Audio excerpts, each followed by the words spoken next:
Boa tarde, sejam todos bem-vindos aí à apresentação dos trabalhos aqui do GT Arte e Produção de Sentidos, do primeiro Congresso Nacional de Estudos em Subjetividade Política e Arte. E nós gostaríamos agora, né, de nos apresentar. Eu sou Marília Martins, sou psicóloga, doutora em Estado e Sociedade, e atuo ali no Instituto de Saúde Coletiva na Universidade Federal da Bahia. E temos aqui também a nossa monitora, a Juliana Maciel, para estarmos aqui conduzindo juntas, né, esse momento especial. Gostaríamos de convidar o primeiro trabalho da tarde, denominado Cores na Rua, um estudo autoetnográfico sobre experiências de subjetividades na clínica ampliada, que é da autoria da Yasmin Borges Pereira. A Yasmin está presente? Oi, Yasmin, pode partilhar seus slides, se você for, né, apresentar agora, com slides.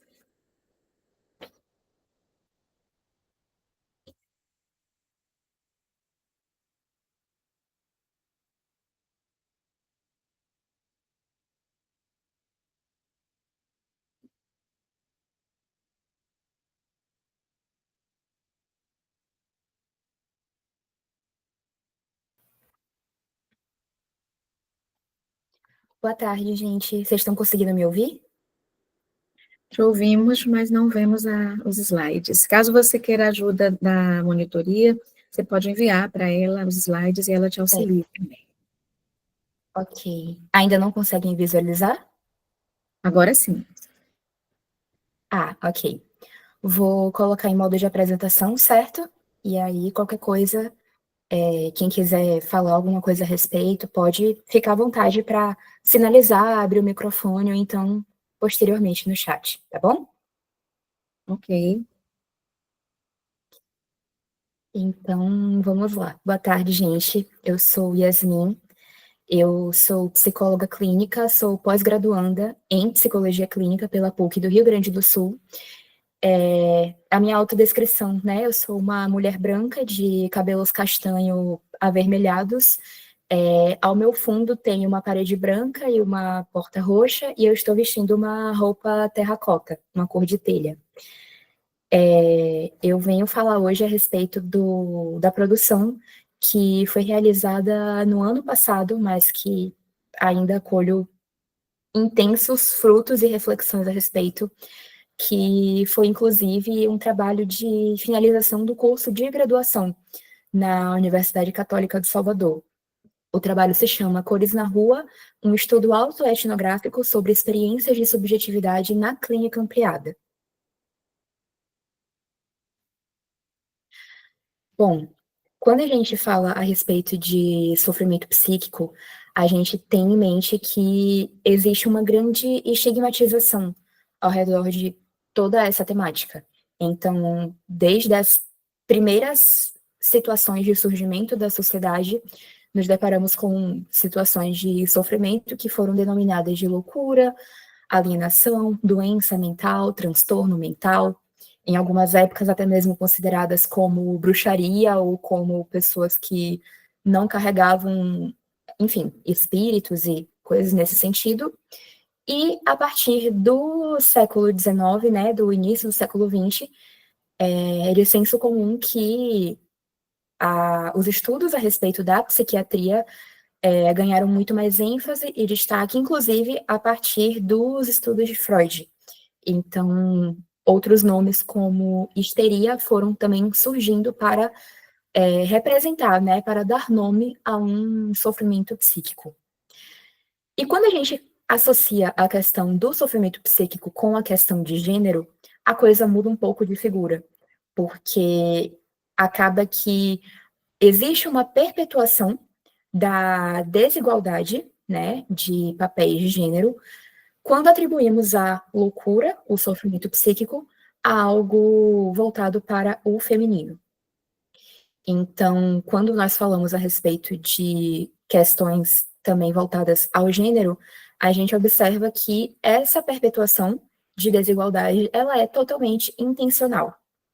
E quando nós fazemos um recorte ainda mais específico a respeito de pessoas em situação de rua, nós estamos falando de pessoas que são completamente invisibilizadas, não somente pela sociedade, mas também pelo Estado, também pelas organizações políticas, religiosas, né? E a proposta é justamente essa, de invisibilizar numa proposta de higienizar a cidade, os espaços urbanos. Então, essas pessoas que estão na rua, elas não são valorizadas, elas não são vistas, e elas são sempre colocadas como se fossem, não pertencessem à sociedade. Então, quando a gente delimita o recorte de gênero na situação, né, de pessoas em rua, né, na vulnerabilidade social, econômica e afins, os meios de chegada dessas mulheres, né, são extremamente variados, incluindo também, segundo uma pesquisa feita por Jorge em 2020, fala a respeito de dificuldades de relações familiares, históricos de abusos sexuais infantis, violências domésticas, negligências financeiras, patrimoniais, enfim. Os fatores, né, para a chegada de mulheres à situação de rua são variados e muito individuais, e mesmo assim são extremamente invisibilizados. Então, quando a gente fala a respeito da busca, né, de uma visualização, de um contato com as pessoas em situação de rua, nos deparamos com algumas situações que podem vir a ser muito interessantes, né? Inclusive na proposta da clínica ampliada, uma clínica também definida como peripatética, né? Porque é justamente a intenção do caminhar do profissional, né? Enfim, não apenas psicólogo, mas também do serviço social, mas também do direito, mas também de diversas áreas de saúde, de irem até o sujeito. Então, quando buscamos alternativas de prevenção e promoção de saúde mental, encontramos, inclusive, a arte-terapia, né? O recurso da arte como ferramenta de busca de escuta. E que escuta seria essa? A escuta de demandas, seja demandas físicas, né, no sentido de algum tipo de sofrimento físico, como sofrimento mental, sofrimento psíquico. E dessa forma, foi elaborada, né, essa proposta da arte como também intervenção, desde a época de Nisa da Silveira, que também acredito que seja de senso comum, a representatividade que essa médica psiquiatra teve, né, a respeito dessa utilização da arte, das expressões, né, não apenas verbais, mas também artísticas e sentimentais, para que exista uma visualização, para que essa lógica da urbanização higienista não seja mais apenas por essa lógica. Então, existe a possibilidade da pintura, enfim, diversas outras expressões artísticas, como também a performance, como também a dança, como também a escultura, para que essas pessoas consigam ser visualizadas, escutadas e incluídas no que chamamos de sociedade. Então, dessa forma, o objetivo geral do trabalho está focado em compreender, através dessa reflexão teórica, as possíveis contribuições da arte enquanto instrumento de escuta do sofrimento psíquico de vozes femininas em situação de rua, visando a contribuição dessa experiência para a formação de psicologia. Vale destacar que essa experiência foi realizada em estágio. A proposta do estágio foi de ser uma psicologia social, uma clínica ampliada, que inclusive fugia da proposta, né, daquela clínica fechada, daquela clínica que escuta apenas aquele sujeito de maneira individual e que acaba excluindo ou não valorizando de maneira suficiente os esforços, né, e as outras nuances sociais que estão Faltam 3 minutos. envolvidas. Certo. Bom, nesse primeiro momento, foi interessante de observar primeiro o território, primeiro escutar essas pessoas, né, de compreender quais são as dinâmicas do território, compreender que, como eu falei anteriormente, a clínica, ela não é um espaço fechado, ela é potência de rua, de carros, de pessoas que vêm e que vão. Então, aplicar uma dinâmica nesse território foi uma experiência extremamente distinta, extremamente singular, e que foi completamente desafiadora.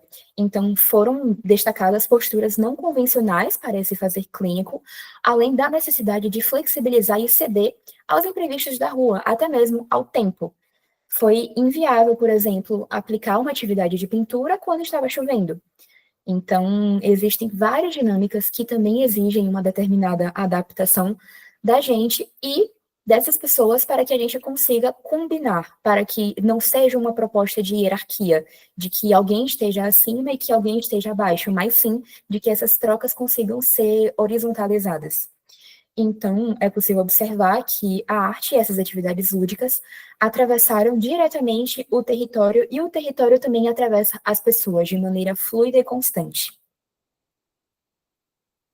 Então, nesse surgimento do encontro, foi observada a intenção de possibilitar que cada participante falasse a respeito de suas formas, suas cores, quais foram os materiais utilizados, né? Se aquela mulher escolheu a tinta, se aquela mulher escolheu o giz de cera, ou, enfim, até mesmo a terra, até mesmo o barro, até mesmo a água da chuva. Foram diversas possibilidades de criação e de sentido para aquelas mulheres. Então, a proposta dessas atividades, que aconteceram no mês de maio do ano passado, inclusive faz um ano, né? Foi algo que foi bem recente, mas que também já se passou um ano, então, enfim, é um misto de sentimentos que aparecem, até mesmo para destacar que a proposta dessas atividades foi de dar voz para a autopercepção dessas mulheres. Então, foram atividades voltadas não somente para a autopercepção visual, física, mas também para uma situação de sentimentos. Então, quais eram os sentimentos expressos através daquela arte? Quais eram as emoções daquele contexto, daquele dia? E uma frase interessante de destacar é que, no momento do criar, o sujeito está descrevendo a sua relação com o que está sendo observado, descrevendo também a si mesmo, seus sentimentos, experiências e histórias. Então, vale a pena destacar essa experiência como algo que foi não apenas relevante para a formação da graduação de psicologia, mas também para a profissionalização da psicologia. É extremamente relevante visualizar. Ok, Pode fazer suas só para encerrar, considerações. então. Sim, sim. Foram feitas reflexões a respeito do quão ideal realmente é o ambiente clínico, o que é aquela ideia que nós temos, né, de que é aquele ambiente que deve ser fechado, que deve ser individual, né? Então, o que é essa clínica? O que é esse cuidado para as pessoas que não acessam aquela clínica como um ambiente físico? Então, foi também percebida uma ampliação da escuta e das habilidades competentes da psicologia, os limites do dito e do não dito da arte enquanto ferramenta de expressão, e a articulação, né, da psicologia com diversas áreas, inclusive, como eu falei anteriormente, né, do serviço social, das áreas diversas e múltiplas da saúde, das saúdes, e destacar também o valor da interdisciplinaridade para esse contexto.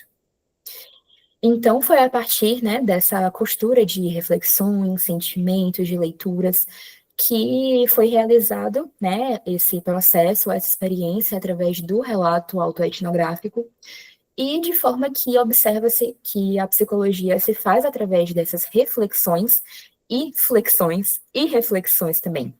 Então, para finalizar, destaco que essa escuta e essa observação dessas dinâmicas sociais, elas não são isentas, elas não são externas ao que acontece na sociedade e que elas são dignas e potencializadoras, né, para que novas ferramentas venham a proporcionar esse fazer da escuta não tradicional. E ela não precisa, ela não deveria ser tradicional.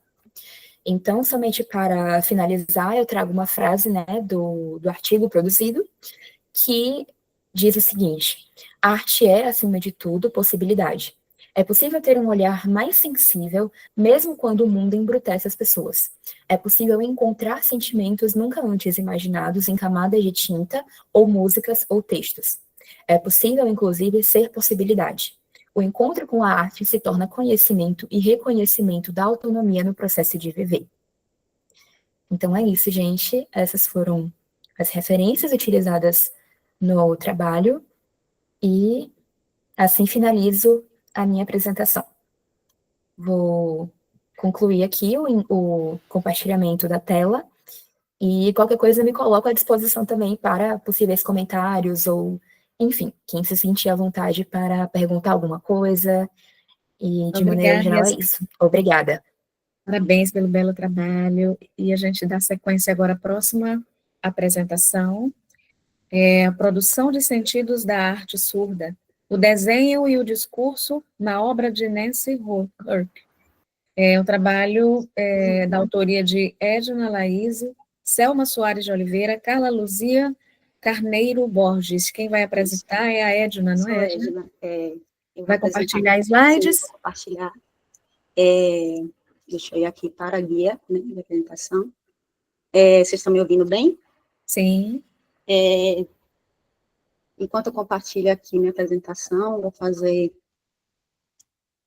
aqui minha audiodescrição, né? Eu sou uma mulher de pele parda, cabelos pretos, estou vestindo uma blusa branca e ao meu fundo um piso bege. Estão todos vendo o slide, tudo bem? Sim, está visível. Certo, eu vou começar então a minha apresentação, né? Primeiro agradecer pela oportunidade de estar aqui no Cinespa, nesse evento que para mim foi de grande importância, todos os temas sobre subjetividade, política e arte, e pegando já o gancho da apresentação anterior, eu venho de uma estrada interdisciplinar. Eu sou bolsista da CAPES, Demanda Social, dentro do mestrado interdisciplinar de Desenho, Cultura e Interatividade, da Universidade Estadual de Feira de Santana, na Bahia. Sou orientada pela professora doutora Selma Soares de Oliveira, que está aqui presente, me ouvindo, e também a professora Carla Luzia Carneiro Borges, na coorientação, fazendo parte do grupo de pesquisa LINSP, Linguagem, Sociedade e Produção de Discurso da UFS, que é essa corujinha que vocês estão vendo aí no slide. Então, eu gostaria de iniciar a apresentação com um breve questionamento, para que vocês reflitam e possam adentrar esse recorte da minha pesquisa do mestrado.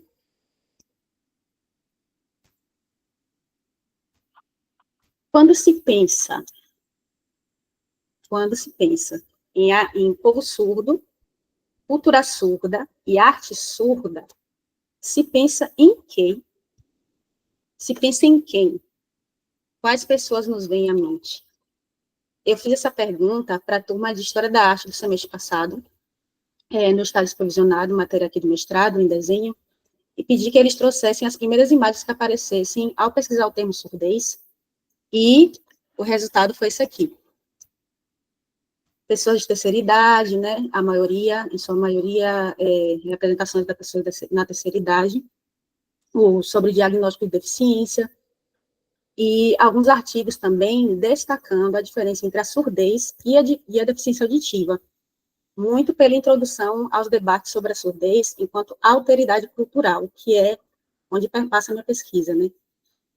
Eu não sou da psicologia, né, mas estou participando aqui, venho do design, formada em design pela UFBA, tenho especialização em desenho aqui pela UFS, e estou aqui no mestrado de desenho, cultura e interatividade. Então, para mim, esse tema é muito caro, né. Então, quando se fala em surdez e alteridade cultural, é uma necessidade, vem de uma necessidade do povo surdo, dos próprios surdos, em se enxergar por outras lentes. E por que se enxergar por outras lentes? Por muito tempo, os surdos foram obrigados a narrar-se como ouvintes. Isso quem fala é Gladys Perlin, que é uma pesquisadora surda brasileira.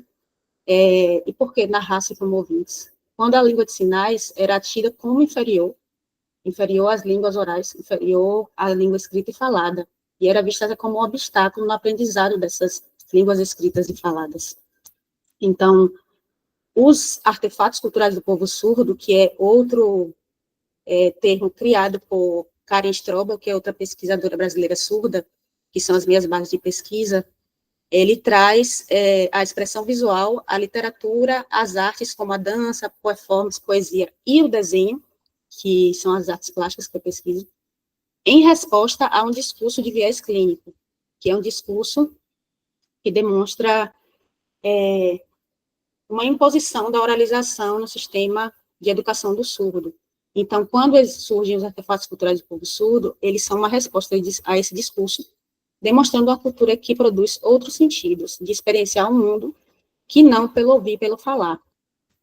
E aí, no recorte da pesquisa, eu trago Nancy Holt. Nancy Holt ela é surda desde o nascimento, é uma artista dos Estados Unidos, mas com influência no Brasil, e ela se torna a artista escolhida para essa pesquisa, enquanto expoente de um movimento chamado DEVIA, que é uma sigla de Deaf View in Image Art, que traduzindo é Imagem e Arte pela Visão da Surdez, e suas obras refletem as rupturas identitárias e culturais que atravessam o sujeito surdo ao longo de sua história, a exemplo da obra que vamos analisar brevemente na apresentação.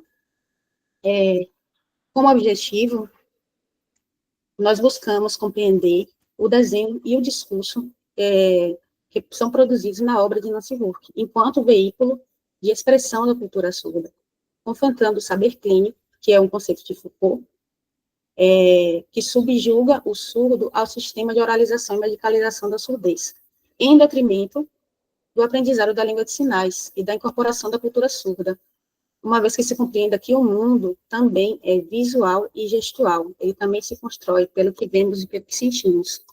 E o sujeito surdo, ele é um sujeito essencialmente visual. Como metodologia, o percurso metodológico, ele propõe a combinação da iconografia das obras de arte, que é difundida por Panofsky e revisada por Moreira, descrevendo os elementos do desenho e da composição artística para seguir analisá-los, enquanto enunciados através dos estudos discursivos Foucaultianos. E daí vem o meu grupo de pesquisa, o grupo de pesquisa que eu participo, o NISP, e nós lá estudamos as relações de saber e poder, com os seguintes questionamentos, como ponto de partida, né? A partir desse diagrama que vocês estão vendo aí do lado, que é da professora Carla Luzia, que é minha orientadora. Então, esses questionamentos, eles nos guiam para olhar essa imagem, olhar essa arte produzida pelo surdo. E aí, qual sujeito vai falar dessa imagem, a obra de arte, no caso, qual espaço esse sujeito ocupa, no caso, o sujeito da obra de arte, que também é o contexto de criação daquela obra, e como o corpo, enquanto estrutura e presença física do sujeito, é subjetivado nas relações de saber e poder. Então, quando vocês olham esse diagrama aqui, ele é o sujeito, que ele é formado pelo corpo, ocupa espaço, e é atravessado pelas relações de saber e poder. São conceitos Foucaultianos que nós trabalhamos. E aí, eu trago a análise dessa iconografia e desse discurso da releitura de obras de arte de Nancy Rourke, Hearing Testament, que é uma releitura baseada na obra Quarto em Arles, de Vincent van Gogh. A Hearing Testament, ela mantém, iconograficamente falando, a estrutura do Quarto em Arles, como vocês podem ver, as mesmas paredes, a mesma perspectiva, mas ela transforma esse quarto, que antes era o quarto de Van Gogh, em uma sala de audiometria, que é o local de testes fonoaudiológicos, que é a tradução direta do título da obra. Podemos ver que predominam as cores primárias, que é o vermelho, amarelo e azul, que são características do estilo de Nancy Rourke, que é o estilo de pintura, e a figura de fone de ouvido, com fone de ouvido, se destaca, é a figura de uma criança, na releitura, né? Estando voltada para uma janela azul com uma mancha preta, que é esse retângulo aqui, que representa a silhueta de um fonoaudiólogo. Essas são descrições de Nancy Rourke, que eu vou analisar também a partir dos estudos Foucaultianos. Faltam 3 minutos. Certo. Acima dessa janela azul, e eu passo para o próximo slide para que vocês possam ver mais os detalhes, nós vemos 2 brinquedos de teste infantil, que são brinquedos sonoros. Um é o palhacinho, e outro é um brinquedo de corda de um macaquinho com bate-pratos. E eles são utilizados nesses testes, né? Então, a Nancy Rourke, ela se vale de todos esses símbolos. O símbolo da criança com fone de ouvido, que se destaca, ela se torna o sujeito da obra. Existe também o metrônomo e os fones de ouvido, que são símbolos da hegemonia, da oralização nesses testes. E também os quadros que representam Alexandre Graham Bell, que também foi um entusiasta dessa hegemonia de oralização por muito tempo, dentro do sistema educacional. Então, quando Nancy Rourke traz essas representações do ponto de vista discursivo, ela representa uma situação de ruptura identitária e cultural. Ela representa essa criança surda que está inserida no espaço de saber clínico, exercido como poder, que enxerga a surdez como obstáculo. E isso é uma representação que o surdo quer modificar. E aí, da posição da artista como Nancy Rourke, né, no movimento DEVIA, ela confronta esse discurso ao narrar a experiência de audiometria enquanto processo submetendo a testes uma criança que vai mudar a identidade de acordo com sua capacidade de ouvir, negligenciando outras formas de comunicação, especialmente a língua de sinais. E a releitura, ela destaca, ela desloca um cenário famoso, né, da história da arte para outro contexto, demonstrando como a experiência de audiometria pode ser feita de forma menos fria e calculada do que mostrada nessa releitura. O povo surdo, ele busca ser compreendido por sua alteridade cultural de modo diferente do que está designado pelo saber clínico, produzindo sentidos de resistência. Para finalizar, a arte, ela é uma atividade que expressa o que há de mais profundo no ser humano, né? Produzindo sentido que, por vezes, não conseguimos traduzir em palavras. Então, quão poderoso pode ser esse espaço criativo nas mãos dos surdos enquanto sujeitos visuais? É essa a reflexão que eu quero trazer. Essas são as referências e muito obrigada pela oportunidade de apresentar aqui nesse mês. Obrigada, Edna. Lindo trabalho. Parabéns. E agora nós vamos para o terceiro trabalho. Sujeitos não humanos, as perspectivas do vegetal e do animal em mini-contos de Oswaldo França Júnior, de autoria da Nádia Santos de Paiva Neves. Nádia, se encontra? Sim, vou ligar minha câmera aqui. Oi, Vocês estão Nádia. conseguindo ver? Oi, vocês estão conseguindo me ouvir? Estamos te ouvindo muito bem. O slide que ainda não Então, apareceu. Vamos ver aqui. Eu acho que ele não. Não quis. Para a apresentação, vou tentar aqui com outra tela. Se você preferir, Nádia, você pode enviar os slides para a nossa monitora, que ela Acho que aqui projeta. deu. Show. Deixa eu marcar aqui a apresentação de slides. Eu vou falar no começo, né? Agora está aparecendo para nós. Ah, Sumiu. Só um instantinho aqui. Isso, acho que agora vai. Ah,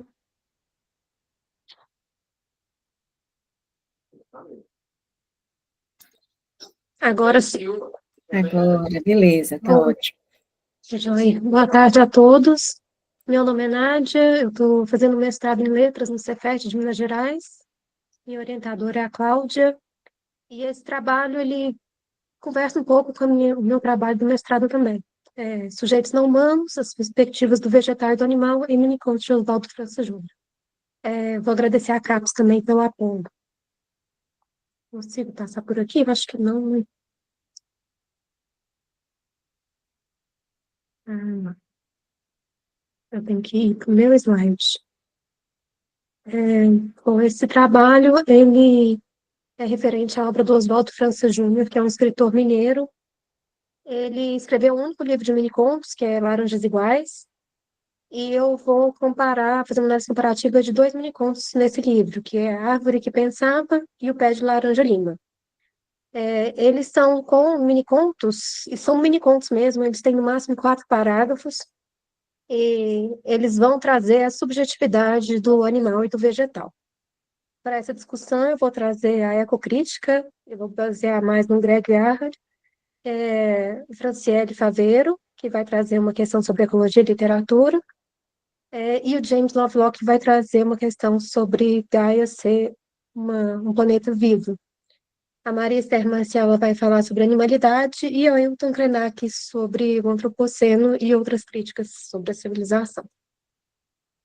O objetivo, então, é evidenciar a sensibilidade ecológica na literatura do França Júnior, que ele é um escritor reconhecido por trazer personagens populares do Brasil. Ele vai abordar pessoas que trabalham como caminhoneiros, mecânicos de automóvel, garimpeiro.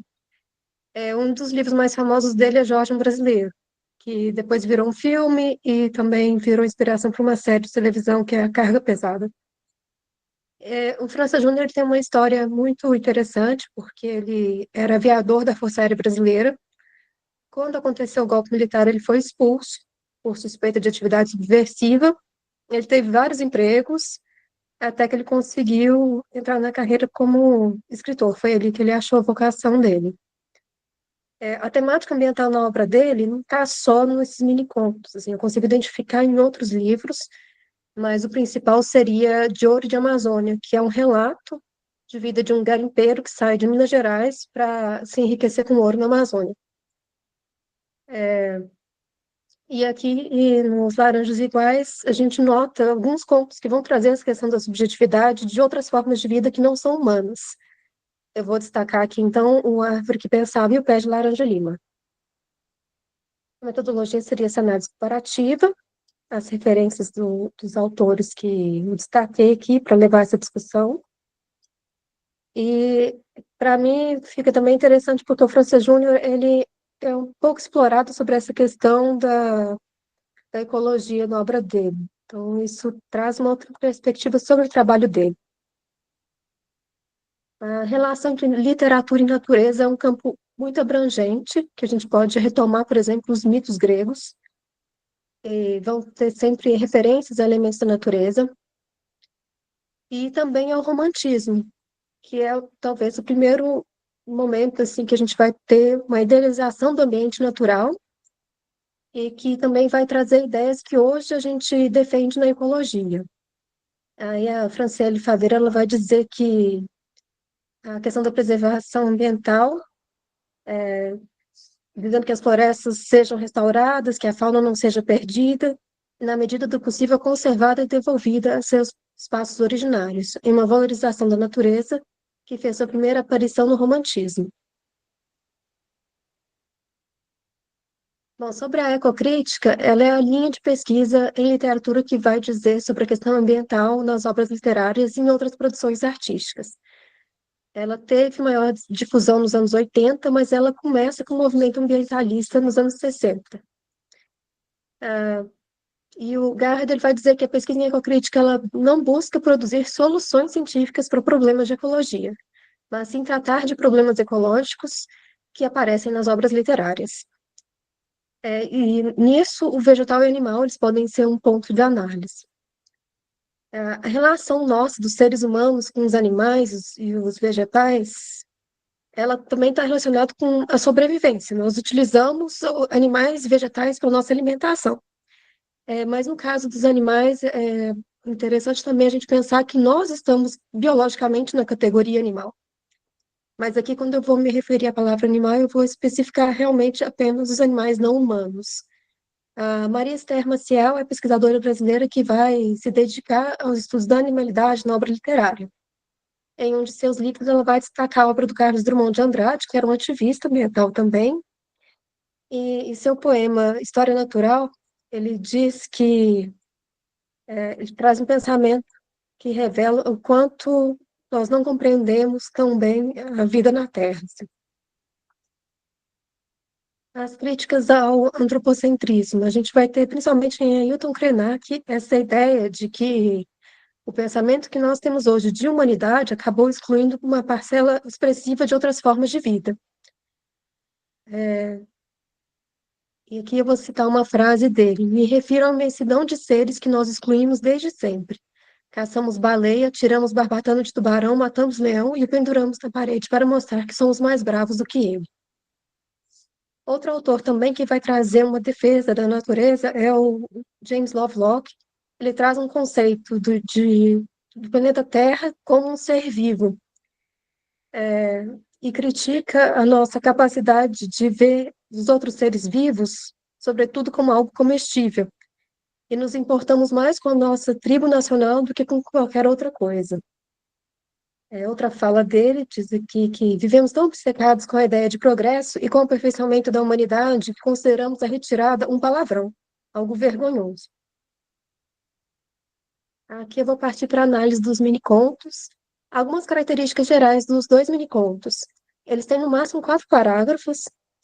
Ele tem uma criatividade literária, assim, que na interação, que mostra cenas de interação entre humanos e outras formas de vida, revelando a subjetividade animal e vegetal. O pensamento e a ação dessas vidas não se dá de forma direta, e sim pelo narrador em terceira pessoa, nos dois minicontos. Nesse viés, em A Árvore que Pensava, a frase inicial já demarca que a perspectiva adotada é da árvore. Houve uma árvore que pensava. Assim que começa o miniconto. Ok. Em um pé de laranja-lima, inicialmente, está a imagem de galinhas dormindo. Junto à montanha, as galinhas dormiam empoleiradas nos galhos de um pé de laranja-lima. Aqui eu vou trazer um pouco do conceito de subjetividade, que é de um dicionário literário, e se refere, subjetividade é um termo relativo ao sujeito implícito ou explícito no texto literário. É o conjunto de manifestações discursivas afetas ao sujeito implicado no texto, quer seja autor, o narrador, a personagem ou o sujeito de uma composição poética. Aqui em Árvore que Pensava, a gente vai ter manifestação do pensamento vegetal de uma árvore que é colocada em uma praça pública e ela acha que os seres humanos estão ali porque gostaram dela. Ela começa a crescer muito, os seres humanos cortam seus galhos. Ela começa a crescer por outro lado, os seres humanos cortam os galhos. Ela entende então que os seres humanos não gostam que ela cresça, ela para de crescer. E então ela é cortada e retirada da praça. Esse mini conto ele foi transformado também em um livro infantil ilustrado por Ângela Lago. Então, a gente nota que essa manipulação do vegetal para atender algum interesse humano, que, na verdade, a árvore não consegue compreender qual seja. Parece que é um interesse que não tem fim, assim, um desejo que não se sacia, né? Então, no pé de laranja-lima, a gente vai ter interação entre o animal, o vegetal e o humano. Aqui a gente vai ter uma galinha, que ela é diferente das outras galinhas. E nessa diferença, ela ficando cega, ela continuou subindo no poleiro que ela usava, que era um pé de laranja-lima. E um dia chegam os homens e cortam esse pé de laranja-lima. E mesmo sem pé de laranja-lima, ela continuou subindo nesse poleiro. Então, essa imagem de uma galinha flutuando no ar, numa árvore que já não existe. É como se a galinha estivesse dizendo para os seres humanos que não importa o que eles façam, a vida dela vai continuar ali. A imagem de uma galinha empoleirada no ar, no fantasma de sua antiga árvore, é uma metáfora para a permanência da vida, e não necessariamente humana, apesar de todas as intervenções para alcançar o chamado progresso. As considerações finais. As duas histórias refletem sobre a postura civilizatória no tratamento do outro, vegetal ou animal, como formas de vida que não são consideradas em suas subjetividades pelos humanos. Nos dois contos temos a árvore cortada quando não tem mais serventia para o humano. Mas no caso de Pé de Laranja-Lima, existe também a incapacidade humana em reconhecer a subjetividade dos animais que ali faziam morada. Nos dois casos, a comunicação entre humanos e outras subjetividades não é efetuada.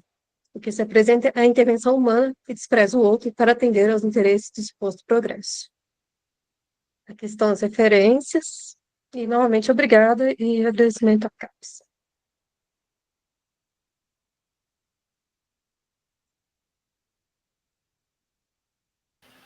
Parabéns, Nádia, pelo trabalho belíssimo.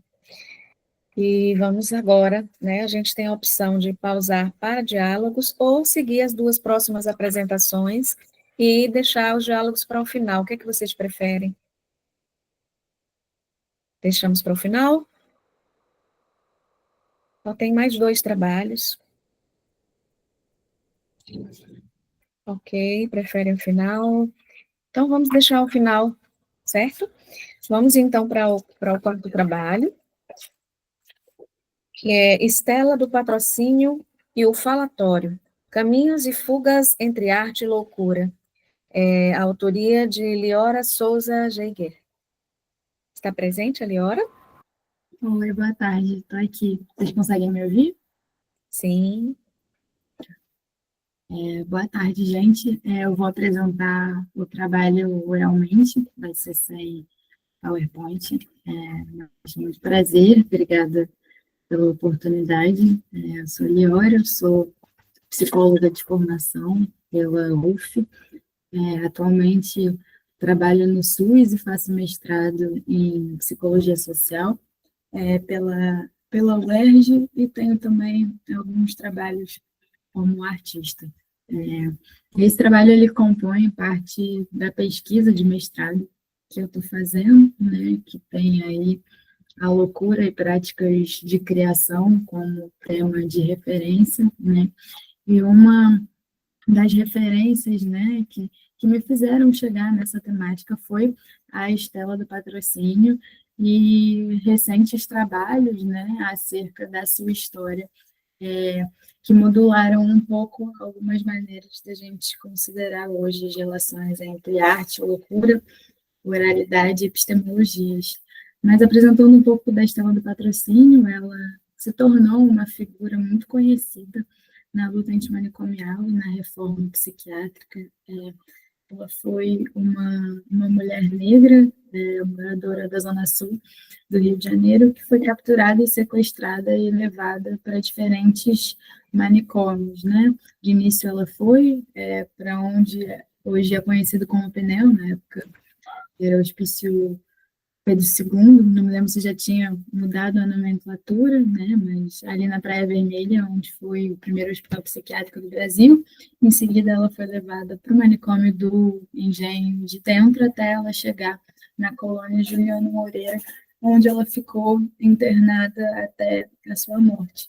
E a Estela do Patrocínio, ela passou a ser conhecida, né, tanto pelo campo da saúde e da psicologia, né, a partir do que ela chamou de falatório, que foi um nome dado para ela, que apareceu em algumas gravações feitas num projeto artístico dentro da colônia Juliano Moreira por algumas artistas e psicólogas pesquisadoras do Parque Lage, né, uma instituição artística. E o modo como esse falatório foi difundido foi a partir de uma publicação de livro, né, que pegou o falatório dela, né, e transformou em poema, né, e aí foram feitos alguns agrupamentos, algumas supressões, né, algumas reorganizações, né, e se tornou um material amplamente divulgado, né, dentro desses circuitos artísticos, culturais e de saúde. E alguns trabalhos recentes, né, no âmbito da literatura, das artes e também da saúde, aí eu faço destaque para o trabalho da Sara Ramos e da Ana Carolina Vicentini, que abordaram, né, parte da história da vida da Estela do Patrocínio, pensando, né, a Estela do Patrocínio a partir, né, de uma pessoa que teve a voz, né, e a oralidade como uma materialidade da sua produção, né, e tiveram acesso, né, aos áudios gravados, né, por essas estagiárias, estudantes e artistas, né, e puderam se aproximar de fato do que foi essa materialidade, né, da produção da Estela do Patrocínio, que ela chama de falatório. E o conteúdo desse falatório, né, ele chama a atenção por ele ter uma característica poética, né, por ser um material poético muito impressionante, né, artisticamente muito valioso, e um material também político, em que a Estela do Patrocínio trazia, né, a sua experiência como uma pessoa negra, como uma mulher, e que expunha também todos os jogos de força, né, políticos envolvidos, né, na instituição manicomial e no sequestro dela e na levada dela até os manicômios. Então, a partir dessa reaproximação, né, desse material falado da Estela do Patrocínio, foram feitas algumas considerações, né, de como a oralidade ela era ou não entendida como uma prática epistemológica e como a instituição artística e a instituição literária também poderiam reproduzir e produzir violências manicomiais a partir do que foi a produção da Estela do Patrocínio. Então, né, essa pesquisa, né, que eu tenho desenvolvido tem a ver com entender também, né, que isso que a gente conceitua, né, e debate em torno da loucura, né, tem a oralidade como uma marca, né, a oralidade como essa via de acesso a isso que a gente chama da experiência da loucura. E que dentro desse âmbito da oralidade, né, a escuta ela é um dispositivo intrínseco, né, ao que a gente chama de oralidade, né, entendendo que é um circuito de voz, de escuta, de memória e de corporeidade, né? Entendendo que é um dispositivo que se dá pela presença. Então, essas dimensões, elas passam também a ser incorporadas como um modo de se estar com a loucura, um modo de se pensar essa experiência política, né, da loucura. E aí, esse estudo ele vai de encontro, né, com algumas pensadoras e alguns pensadores, né, que estudam as oralidades, né, como esse dispositivo político, né, e que estudam a oralidade numa perspectiva também racializada, generificada e cultural, né, em estudos que se entrelaçam aos estudos da colonialidade, né, e outros processos políticos brasileiros, né. Dentre esses pensadores estão a Leda Maria Martins, o Glissan, a Jota Mombassa, são pessoas que têm considerações muito importantes acerca do modo, né, como a gente se relaciona com a voz, com o corpo, né, e com a língua também. E aí eu considero essa uma virada epistemológica importante para que a gente pense as direções e os caminhos produzidos no âmbito da clínica e do cuidado e no âmbito das práticas na reforma psiquiátrica brasileira, né? Entendendo que foram processos sociais, né, e são processos sociais que sempre trouxeram, né, uma importância nominal da arte, Então, e não só nominal, no sentido... Oi? Faltam 3 minutinhos. E trouxeram essa importância, né, da arte no cotidiano das práticas, né, reformistas e das práticas antimanicomiais, mas que há, talvez, uma necessidade, uma importância de que a arte também seja considerada uma instituição em disputa, e não um processo por si só, né, disruptivo, ou um processo por si só emancipador e que produz deslocamentos políticos, né? Então é importante a gente tomar a arte como uma instituição que a gente possa analisar também, né? Quais são as forças políticas, né, nos universos artísticos, literários, forças essas que não se separam, né, das forças manicomiais. E aí é nesse sentido, né, que a dimensão da oralidade, da corporeidade, da voz e da escuta, né, entram como esses dispositivos que deslocam um pouco as concepções artísticas e tradicionais que a gente tem, né, das práticas em saúde. Então, a pesquisa ela se desenvolve muito a partir da escuta dos áudios da Estela do Patrocínio e também numa pesquisa bibliográfica com essas artistas, professoras e pesquisadoras que estudam o lugar, né, da voz e do corpo nessa lida com a loucura, junto também de outros pensadores, né, do campo da saúde, da filosofia, que estudam os dispositivos de colonialidade e racialidade. É isso. Obrigada, gente. Obrigada, Leora, parabéns pelo trabalho. E agora nós vamos para o último trabalho, nosso GT, o Diário de Bordo como espaço de diálogo, alteridade, longevidade e temporalidade não linear no processo coreográfico de Miedka. Quem apresenta é a autora Tatiana Avanço Ribeiro. Tatiana? Está por aqui? Olá, boa tarde. Oi, Tatiana. Me ouvem? Sim. Vou compartilhar a tela aqui.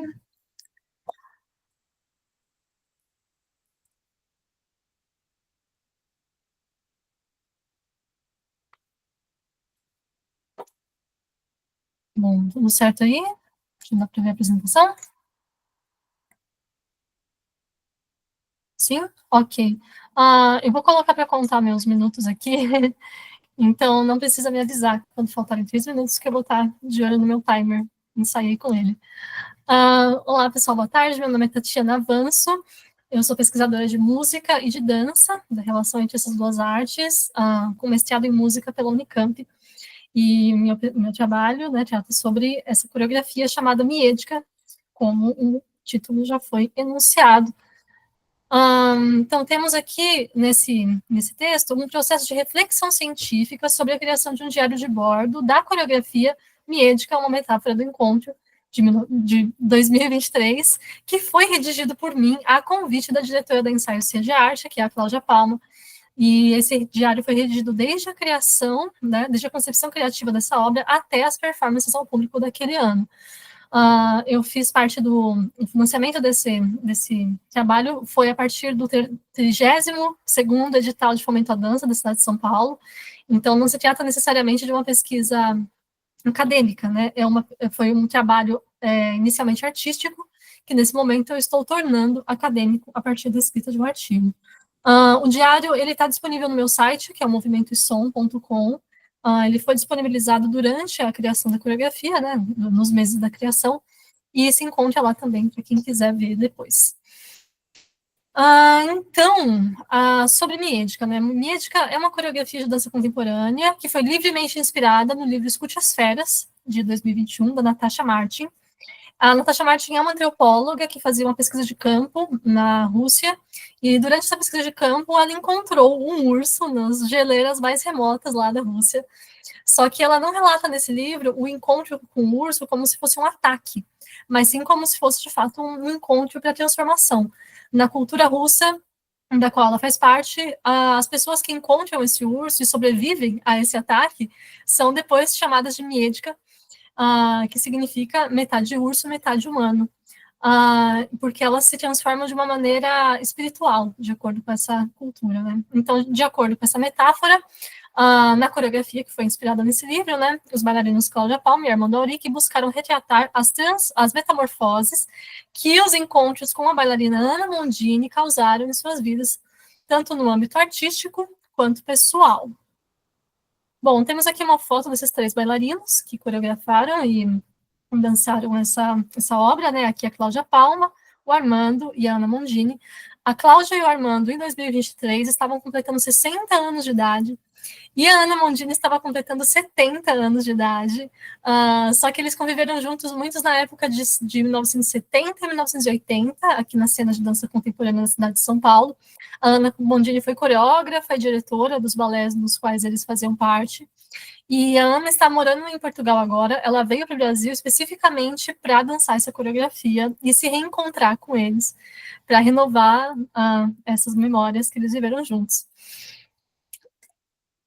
Então, como objetivos dessa escrita, a gente tem refletir sobre o papel do diário de bordo para os processos criativos de dança, de arte como um todo, apresentar as funções práticas, colaborativas e reflexivas da escrita do diário de bordo, elaborando as implicações da posição do escritor do diário dentro do processo criativo e de suas funções de mediação cultural.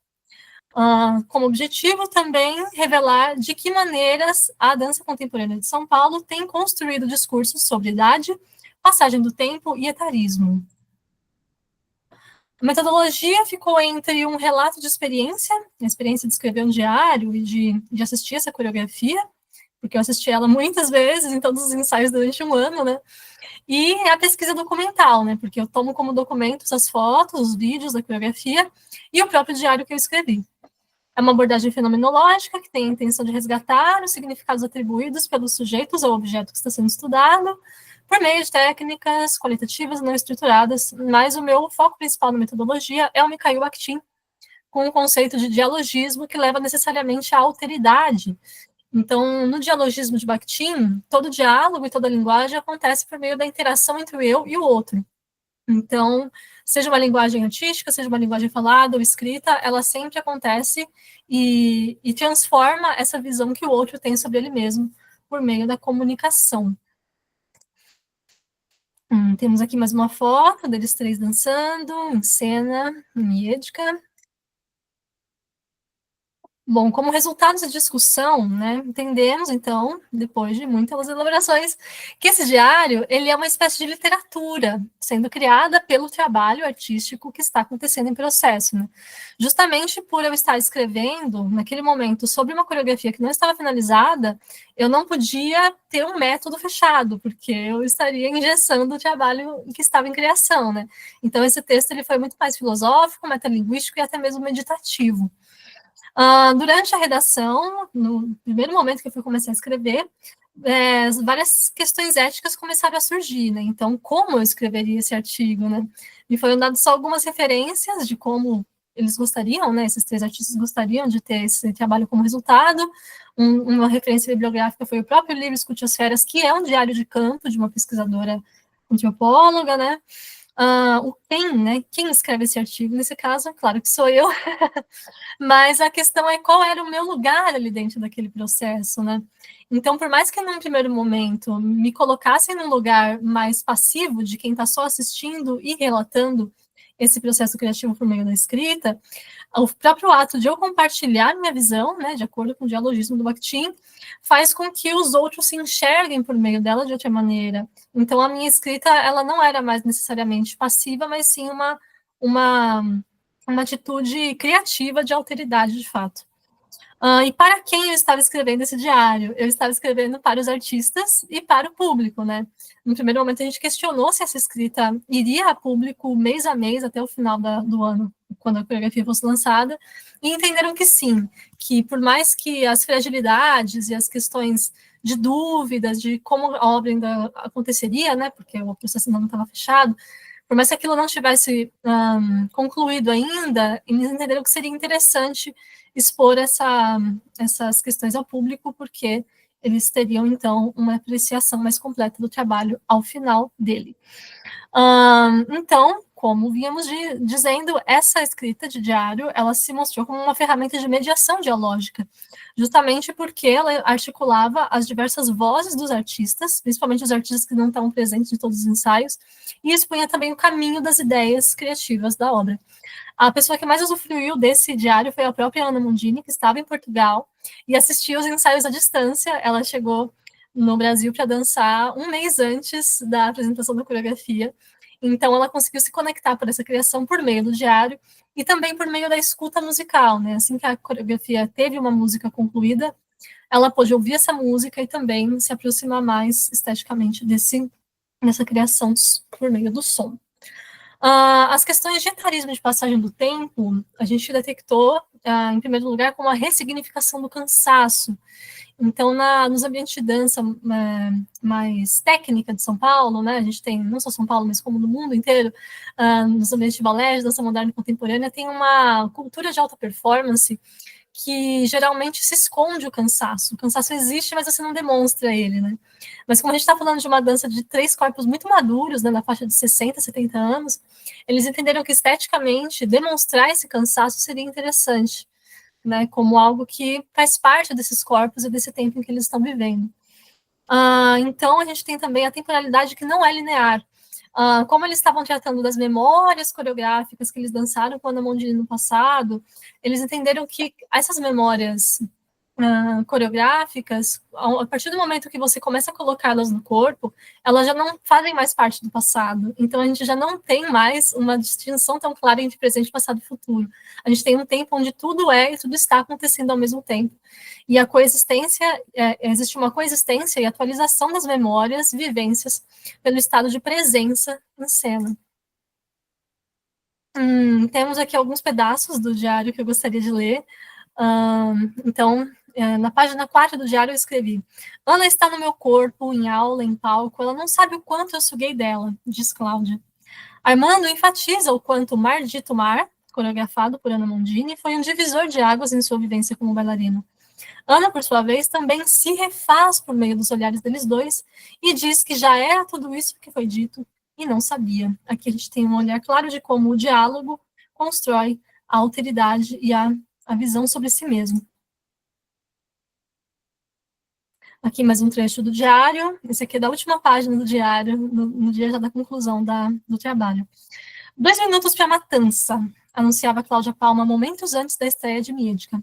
Era uma frase comum nos tempos em que eles dançavam na Cisne Negro Companhia de Dança, na década de 1980. Era também um jeito de dizer que a exaustão de dançar aproximava-se de maneira inexorável e que dela não havia como escapar, tal como não se escapa da morte.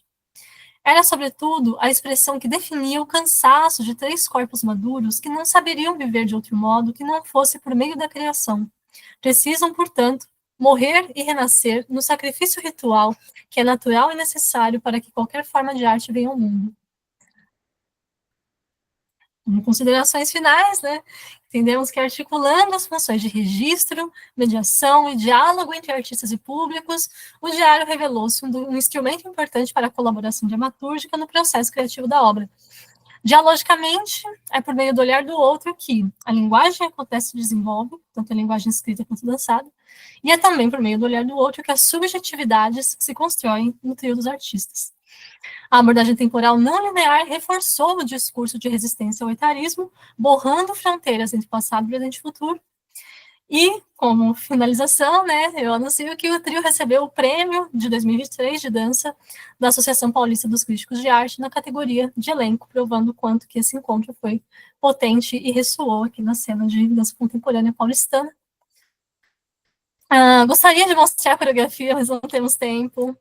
Convido, então, quem se interessou pelo trabalho, né, temos aqui algumas referências, convido a acessar meu site e ler o diário, caso vocês queiram conhecer um pouco mais. Agradeço a oportunidade, muito obrigada. Parabéns, Tatiana, bonito trabalho. Vamos agora, gente, então, dar início à nossa rodada de diálogos, perguntas, vocês que se sentem à vontade, né, para perguntar, podem abrir o microfone, perguntar aos autores dos trabalhos, dúvidas também, trocar contatos, podem colocar no chat também, né, e-mails, telefones, links, páginas, que está aberto para vocês dialogarem. Eu queria iniciar somente fazendo uma pergunta para cada apresentador, né, para cada autor. Eu queria que você falasse brevemente para nós por que escolheram essa temática. Então, se quiserem, podem falar à vontade, tá? Não precisa ser na ordem de apresentação. Então eu vou falar. Aqui é a Edna, gente, de novo. Eu acabei não botando justificativa no trabalho ali, né, porque resumo, né, coisa tem que ser bem pequena, tudo tem que ser bem pequeno, apresentação, mas na minha pesquisa de mestrado, ela é um recorte da minha pesquisa de mestrado, né, onde eu analiso as releituras de obras de arte de Nancy Hoff, que é uma artista surda, e aí essa questão da arte surda foi uma coisa que começou na minha graduação de design, por incrível que pareça, eu sou de Belas Artes, da UFBA, minha irmã também, né, ela é licenciatura, eu sou de bacharelado em design, né, mas entrei em decoração, e aí, nesse meio tempo, eu tive contato com a professora Priscila Leonor, que me alfabetizou e me deu meu sinal, que é esse aqui, meu sinal em Libras é esse, né, que são esses sinais do meu rosto, e ela foi uma das grandes incentivadoras de eu começar a pesquisar sobre cultura e arte surda, sobre a surdez a partir da minoria cultural, a partir de visualizar a surdez não como deficiência, mas como diferença. Então, era uma língua, né, a língua de sinais, que me encantou desde antes de eu entrar na graduação, então eu não sabia como eu ia pesquisar sobre isso. Não consegui na minha graduação de design, porque tive que fazer uma pesquisa mais técnica, e então eu fiz um sistema de sinalização para o Instituto de Cegos da Bahia, então não me distanciei da pessoa com deficiência, mas fui para os cegos. Depois eu voltei para os surdos, dentro da especialização em desenho, e dentro do mestrado, com a professora Selma, que me acompanha desde minha especialização, a gente estuda a arte e a cultura surda, e aí, a partir das releituras, como essa estratégia de pegar imagens famosas, que as pessoas, às vezes, de história da arte, não... quem é de história da arte conhece, e, às vezes, quem não é da história da arte também pode conhecer uma Mona Lisa, uma moça com brinco de pérola, essas imagens famosas que vêm na nossa mente, mas que, por vezes, vão ser recriadas e redesenhadas a partir da visão da surdez, a partir da visão do artista surdo. Então, eu não sou surda, não tenho parentes surdos na minha família, mas os profissionais e os surdos com que eu tive contato me incentivaram a pesquisar sobre isso, porque tem que partir da gente também, da gente que é ouvinte, tem que ter esse espaço, e eu acho que a arte, ela fomenta tudo isso, fico muito feliz de estar nessa mesa e ver trabalhos tão incríveis. Nosso trabalho de Tatiana, assim, é incrível. Já vou puxando essa porque tudo isso ele toca muito na análise de discurso também, a partir de Foucault, se fala muito sobre a normalização dos corpos, sobre os corpos desviantes, e tudo que é diferente, que não se encaixa, a gente pesquisa e precisa ser falado, e quanto mais a gente falar, melhor. E a arte é isso, eu acho que consegui um pouco definir. Obrigada, Edna. Fiquem à vontade, os demais autores, para falar por que você escolheu essa temática. Gente, eu queria Bom. só fazer uma interrupção aqui para falar que a lista de presença está rolando no chat, então não esqueçam de marcar lá. Bom, já que foi citada, vou falar aqui. Infelizmente, a Ana Mondini acabou de chegar aqui para assistir a apresentação, mas eu acabei de apresentar. Mas vou passar a gravação para ela depois, então a gente tem aqui presente na apresentação um dos membros da coreografia que eu acabei de mostrar para vocês. O tema, porque eu escolhi essa temática, né, foi justamente pela necessidade de fazer uma elaboração maior sobre um trabalho que eu vivi de uma maneira muito estética, muito artística, só que sem sistematização. Então, justamente porque eu estava participando de uma criação coreográfica em curso, né, de uma forma mais aberta, assim, era muito gostoso estar dentro daquele processo, mas ainda tinha o desconforto de, peraí, mas qual é a metodologia? O que exatamente eu estou fazendo?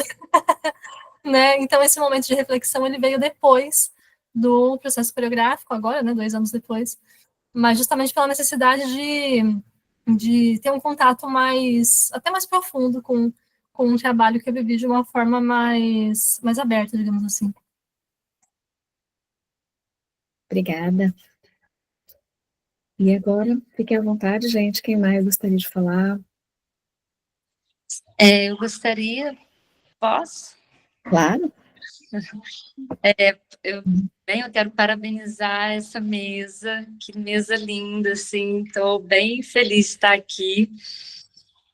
Me chamou a atenção de todas as falas, uma foi da Edna, e também a da Tatiana, e assim, a Edna, que para mim foi também uma inauguração, Edna, que quando a gente está trabalhando com pessoas com algum nível de dificuldade sensorial, ou motor, ou física, né?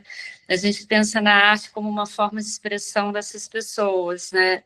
E aí, para mim, foi inovador quando a gente inverte isso, pensar na arte como uma forma de escuta, para além da forma de expressão delas, mas como uma forma que a gente possa escutar, né?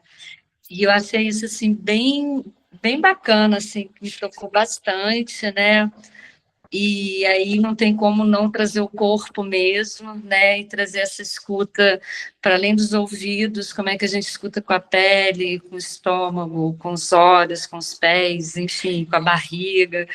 Então, acho que para mim é um lugar onde a gente abre o corpo, um lugar disponível para acolher o outro, né? Foi bem interessante.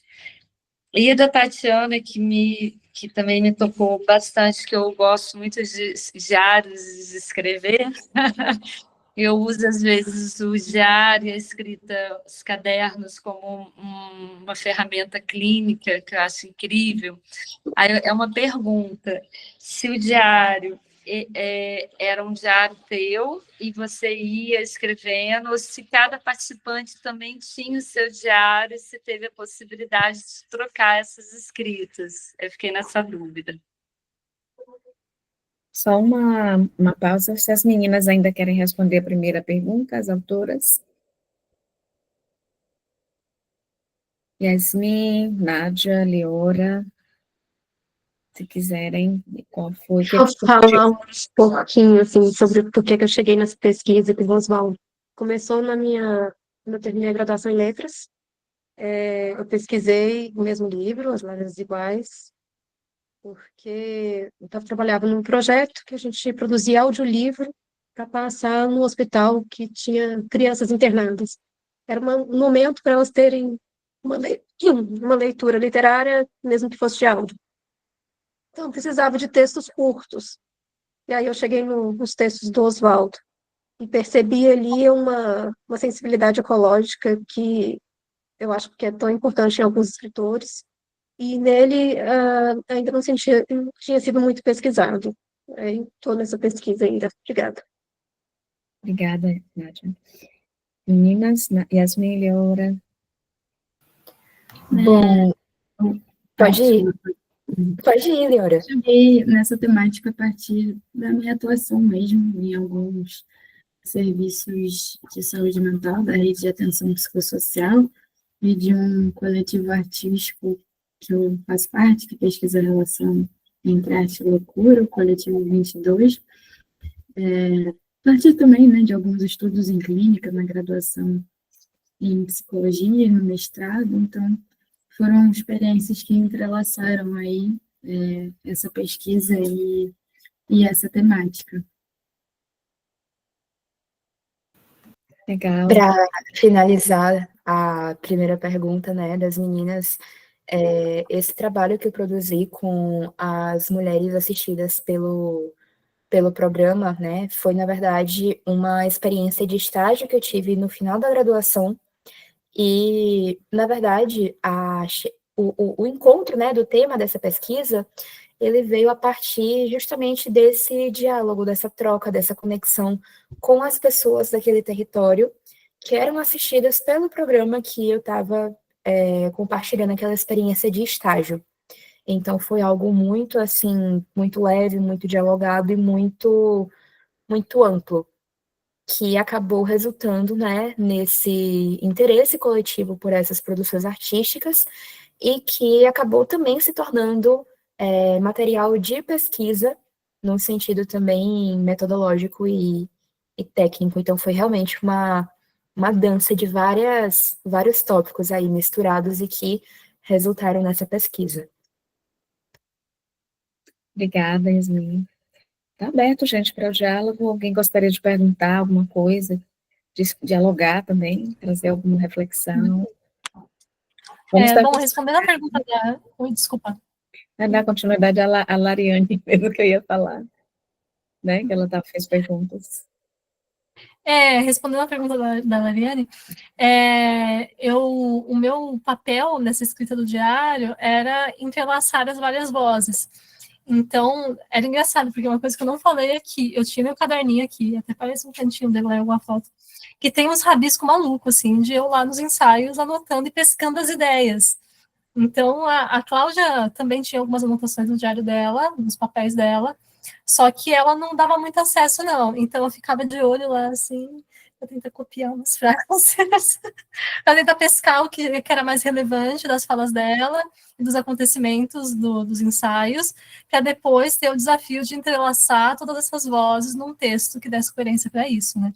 É trabalhoso, é interessante pra caramba, e só que não era uma voz só minha, sabe? Era uma voz que tentava dar vozes para todo mundo, mesmo que não tivesse outros autores além de mim.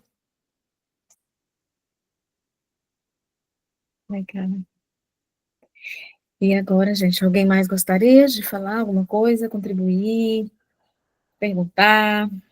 Quiserem colocar o contato de vocês aqui no chat, viu? Para a gente seguir trocando ideias, trocando textos, né? Sendo o trabalho dos outros. A Selma quer falar alguma coisa?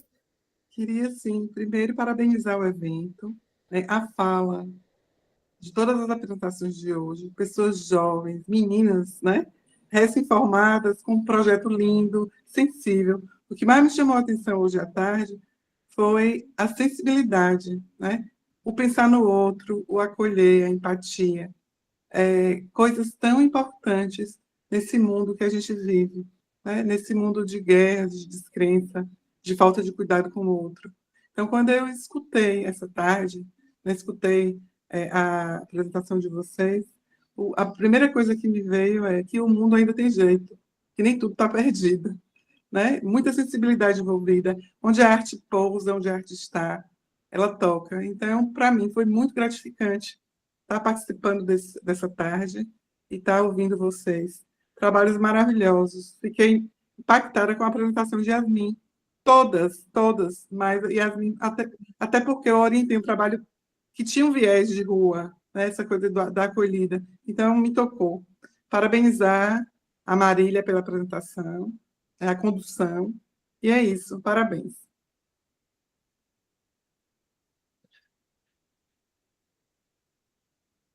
Mais alguém gostaria de falar? De cutucar?